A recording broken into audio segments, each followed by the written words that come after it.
Hedge Hobbit here. I was reading Edge of the Empire. It's not a new game, but it's the newest game I have. And in the Game Master section, there's a couple paragraphs about player knowledge and character knowledge and how you should only act on character knowledge and all that. Now, you see this pretty common nowadays, and I doubt anybody but me gave it more than 2 seconds of thought. Also, in reference to these early versions of D&D, you'll see people mention something called player skill. And that's the idea that you resolve actions narratively through the player describing what his character is doing, rather than resolving actions mechanically through dice rolling, usually based on some number on the character sheet. So this idea of player skill and this idea of player knowledge kind of seem unrelated, but they were combined in these early versions of D&D. These two ideas. Now, in OD&D, sometimes you'll see the term player used when they really mean character. So the player takes damage, or the troll rips the player's head off and stuff like that. And we can kind of chuckle about that. And even in the playtest documents that John Peterson has, they use the term player almost exclusively to mean both the player and the character. In fact, in that document, non-player characters were referred to as non-real players, which is kind of a strange term. But that idea that the player, the distinction between a player and a character wasn't so clearly defined back in those early days. In the first Blackmoor games, and I'm talking about the Blackmoor, these multiplayer miniature games that I talked about in my last video, the players were playing themselves, magically transported. I think there was a plane wreck or something. They're transported to the world of Blackmoor, kind of like the start of the Dungeons and Dragons cartoon. So the players were playing themselves. So Peter Gaylord was playing Gaylord the Wizard. Greg Svensson was playing the Great Svenny. Brian Jenkins, I think his name, was playing the Baron Jenkins, and so on. So they're playing themselves. So there was no distinction in those early games between the player and the character. And there also was no player knowledge, because the players really had no idea what was, what the rules really were for these early games, other than the basic combat rules.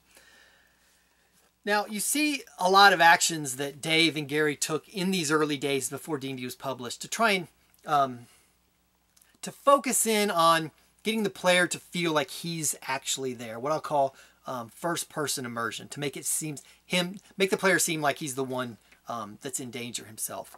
Now, in Fight On number 2, in that description of the very first dungeon expedition, Dave Arneson is going to do the old "wind blows out the torches" trope, which I guess wasn't old at the time.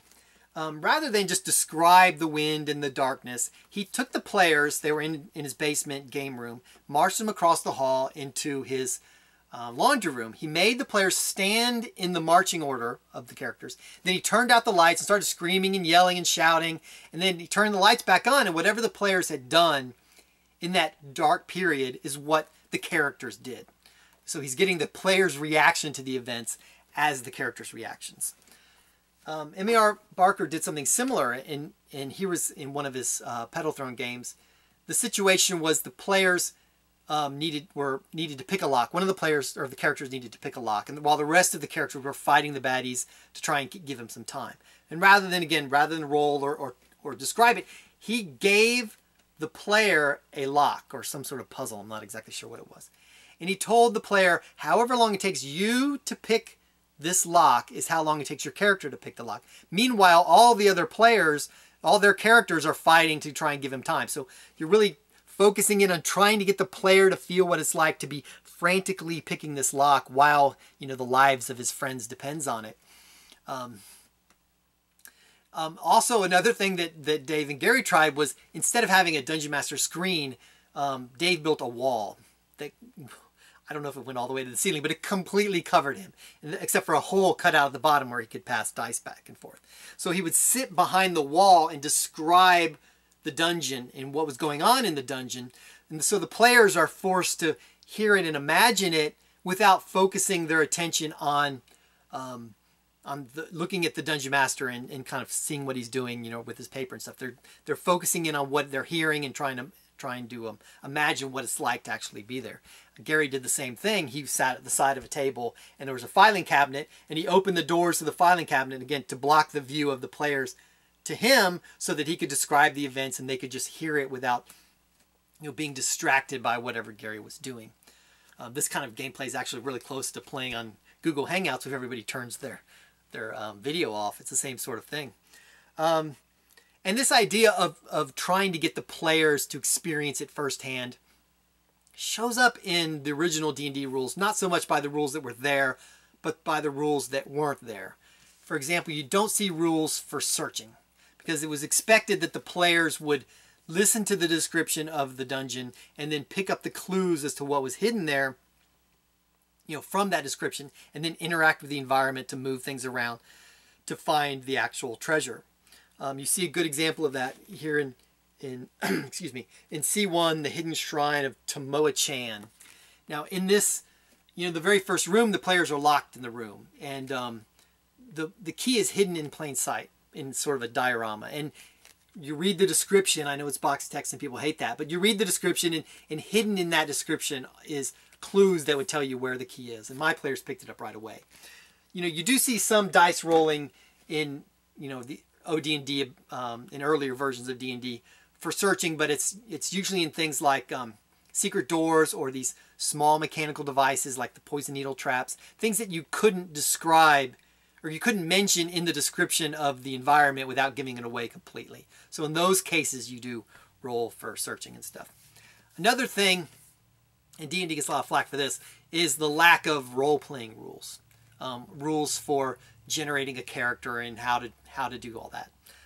You do see in Empire of the Petal Throne a couple paragraphs about creating characters, you know, picking their motivations, what are their goals, what do they like and dislike and stuff like that. But that's in the context of the Dungeon Master creating interesting NPCs for the players to interact with.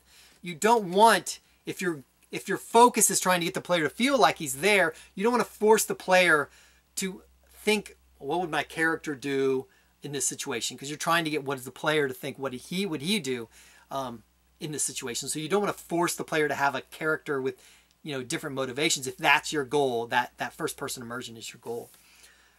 Which is so why you don't see any mention of that in the games. Finally, there's one thing, and Gary gets flack for this, is not putting the combat rules in the player's handbook. You know, you'll see this described as if Gary's some sort of power-mad tyrant. You know, you lowly players aren't allowed to look upon my awesome rules, you know, go away.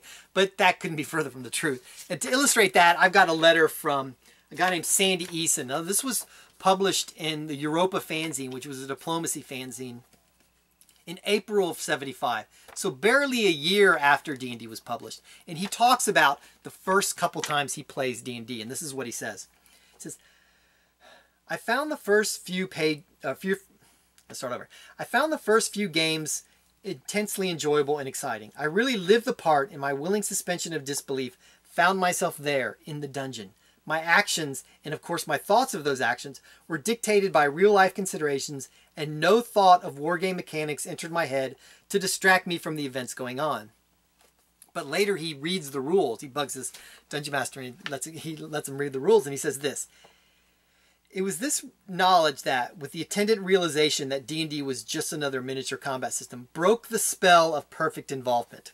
Inevitably, when you are aware of the rules, you play out each situation with an eye to obtaining the best odds or chance of survival, considering the rules rather than the situation you are in. To avoid this, I've decided that when I design and run my own dungeon, I will not permit the players to discover the rules. So, this being so early had to have an impact on Gary, and kind of confirming his belief that it's more entertaining for the players if they don't know exactly what's going on. It's easier for them to sort of not just get in character, but kind of feel that they're there if they don't know, you know, that the dungeon master is rolling this dice on this table, or you don't know your odds. You can't calculate, you know, I know that monster's armor class and my average damage. I can calculate my average damage per round based on his average hit points and figure out how many rounds it's going to take me to kill him, and then reverse the process to see how many rounds it's going to take him to kill me, and know, looking at the monster, whether or not my character can defeat him. But, you know, you don't want the players thinking that way. You don't want them thinking, gosh, I can't wait till I'm 5th level and I can cast a fireball, instead of thinking, you know, can we cast a fireball in this world? And when they see, you know, a bad guy shooting fireballs at them, they're like, oh, whoa, don't kill that guy. You know, we need to capture him and make him tell us how to make fireballs because we didn't even know you could do that. You know, that sense of discovery through play, that player experience, is something that's lost when the players know all the rules. So we have these two things combining, this idea of going straight to the player to describe his actions, this player skill, combined with this lack of out-of-character knowledge or lack of knowledge by the player of the rules and of the game world, etc., combined to create this spell of perfect involvement, as Sandy Eason says. So those two things working together. Now, what can we do today if we're going to try to kind of simulate that? For Dungeon Master, what we need to do is clear, but it's not easy. We need to up our game as far as describing things, giving clues to what's there without actually revealing, to make it obvious, but without not giving clues. A lot of the dungeon dressing tables in the Dungeon Master's Guide were a way to sort of throw in the occasional red herring so that it's not so obvious, when you're actually telling them, some important information.